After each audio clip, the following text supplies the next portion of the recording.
Israel और Gaza के बीच चल रहे संघर्ष के बीच अब हालात एक नई मोड़ पर पहुंच गए हैं। प्रधानमंत्री बेंजामिन नेतन्याहू की सुरक्षा कैबिनेट ने गाजा स्ट्रिप के बड़े हिस्से पर कब्जा करने की विवादित योजना को हरी झंडी दे दी है। नेतन्याहू के दफ्तर ने बाकायदा बयान जारी कर इसकी पुष्टि की है। लेकिन दिलचस्प और अहम बात यह है कि इस योजना का विरोध खुद इजराइल सेना और उसके चीफ ऑफ स्टाफ ने किया था।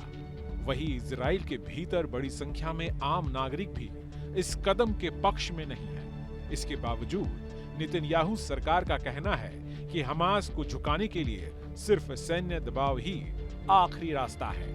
प्रधानमंत्री बेंजामिन नेतन्याहू योजना के मुताबिक सेंट्रल गाजा के बड़े हिस्से, जिसमें गाजा सिटी पर भी कब्जा किया जाना है, इसके तहत करीब 10 लाख फिलिस्तीनी नागरिकों को विस्थापित करने की योजना है। सेना उन इलाकों में भी जाएगी जहां बंधकों की मौजूद होने का अंदेशा है। यही वजह है कि सेना के शीर्ष अधिकारी जनरल अयाल जामिर ने इस कदम को जोखिम भरा बताया। उन्होंने चेतावनी दी है कि इससे बंधकों की जान खतरे में पड़ सकती है और इजराइल को गाजा में सीधे सैन्य दखल से मुश्किलों का सामना करना पड़ सकता है। साथ ही उसे 20 लाख फिलिस्तीनियों की पूरी जिम्मेदारी भी उठानी पड़ेगी। इजरायली प्रधानमंत्री बेंजामिन नेतन्याहू एक तरफा फैसले और अमेरिकी रुख पर अंतर्राष्ट्रीय स्तर पर चर्चा हो रही है। दरअसल अमेरिकी राष्ट्रपति डोनाल्ड ट्रंप ने बेंजामिन नेतन्याहू के इस योजना का विरोध नहीं किया है। उन्होंने साफ कर दिया है कि वे इस मामले में दखल नहीं और पूरा फैसला पूरी तरह इजराइल पर छोड़ रहे हैं। अमेरिका का यह रुख इसलिए भी चौंकाने वाला है क्योंकि कुछ समय पहले तक ट्रंप नेतन्याहू और हमास के बीच युद्ध विराम करवाने की कोशिश में जुटे थे। यहां तक कि गाजा में भूखमरी की स्थिति देखकर खुद नेतन्याहू से युद्ध खत्म करने की भी अपील कर रहे थे। खबरों के मुताबिक ट्रंप के इस बदलते हुए रुख की वजह हाल ही में हमास की ओर से जारी एक वीडियो में इजरायली बंधक को अपनी ही कब्र के लिए गड्ढा खोदते दिखाया गया था। अमेरिकी अधिकारियों के मुताबिक इस दृश्य ने राष्ट्रपति ट्रंप को झकझोर दिया और उन्होंने तब तय किया कि इजराइल को वही करने दिया जाए जो उसे जरूरी लगे।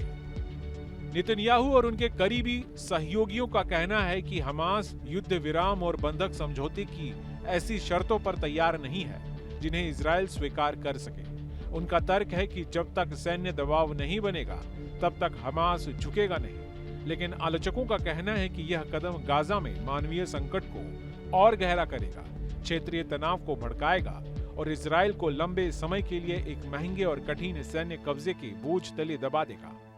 ऐसे में सवाल यह है कि क्या नेतन्याहू की यह रणनीति वास्तव में इजराइल को सुरक्षा दे पाएगी या फिर यह गाजा की जमीन पर एक लंबी और थकाऊ लड़ाई की शुरुआत होगी जिसमें बंधक संकट, विस्थापन और मानवीय त्रासदी और भी भयावह रूप ले सकती है। फिलहाल इस फैसले ने मध्य पूर्व में एक बार फिर हालात को विस्फोटक मोड़ पर पहुंचा दिया है। Team news nation. जहां भक्ति है हर शब्द में, कथाओं में छुपे हैं दिव्य रहस्य और ज्योतिष देता है जीवन को दिशा। धर्म से जुड़ी हर बातों को जानने के लिए हमारे चैनल स्तुति को सब्सक्राइब करें। चैनल पर जाने के लिए इस लिंक पर क्लिक करें।